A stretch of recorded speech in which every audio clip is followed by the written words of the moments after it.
Hey guys, today I'm going to try to restore the driver's side headlight. It's faded, it's fogged up, it's hazy, and I want to make this look as nice as the passenger side headlight. The reason for this is because where I park the car on the street, the driver's side gets a lot more sunshine and sunlight than the passenger side. So instead of replacing it, I'm gonna try to clean it up. Some people on YouTube use toothpaste like this, so I'm gonna give this a try. I've had success with toothpaste cleaning different things, and I'm also going to use a light cleaning polish like this Meguiar's here. Take some, dab it all across the headlight. The headlight tends to be more faded on the top than the middle or the bottom because that's where it's going to get most of the sun. And I'm going to run the buffer lightly on it. Do not add force, just use the weight of the tool itself. It's funny, it's starting to smell like mint in here. Toothpaste is a light cleaning agent, and it's meant to be used to clean teeth, which are delicate in comparing to metal or plastic or glass. I'm gonna add some more polish here because it's getting dry. Generally, when cleaning or polishing a surface, I like to start with the least aggressive agent actually, and then step it up because we're not going to be taking any layers here. We're just trying to clean it up. And you can always use a more aggressive polish or cleaner later if you need to. And now I'm going to take a clean rag, and just wipe it off. And it's already looking a lot better than when I started. And this is going to save me hundreds of dollars versus buying a new headlight. Yeah, there's a big difference actually. And if we compare it right now with the passenger side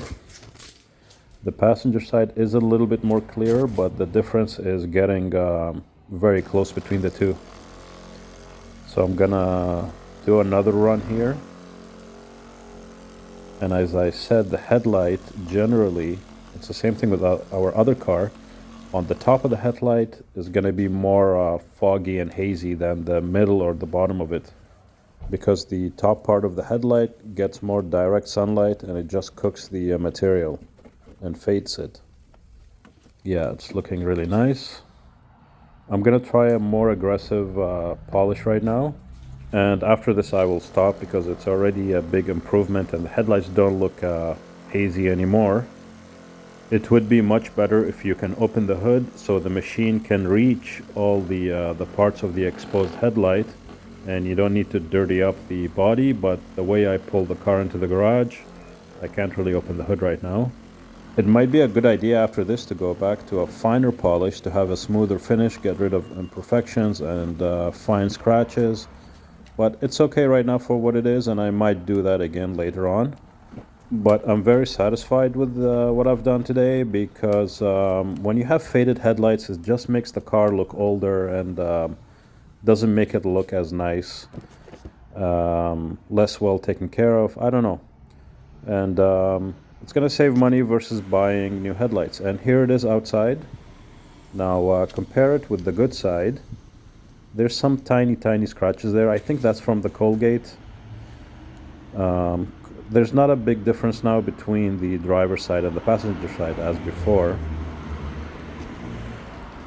And it's looking great actually. There is some reflection from the building on this side, but they look very close. And here it is before. See how different the driver's side looks than the passenger side. Very clear difference. And here it is after spending half an hour with polish and the buffing machine. There is not a big difference between the two sides right now. Here's one thing with Colgate that I found out. There is some particles there. I'm not sure if it's sand or what it is, but if you put it in like a sandwich plastic wrapper thing here, and if you rub it with your fingers like that, you'll sense some particles there. So I'm not sure how good that is, but it's just something to be aware of. But yeah, that's it, guys, and good luck on your project.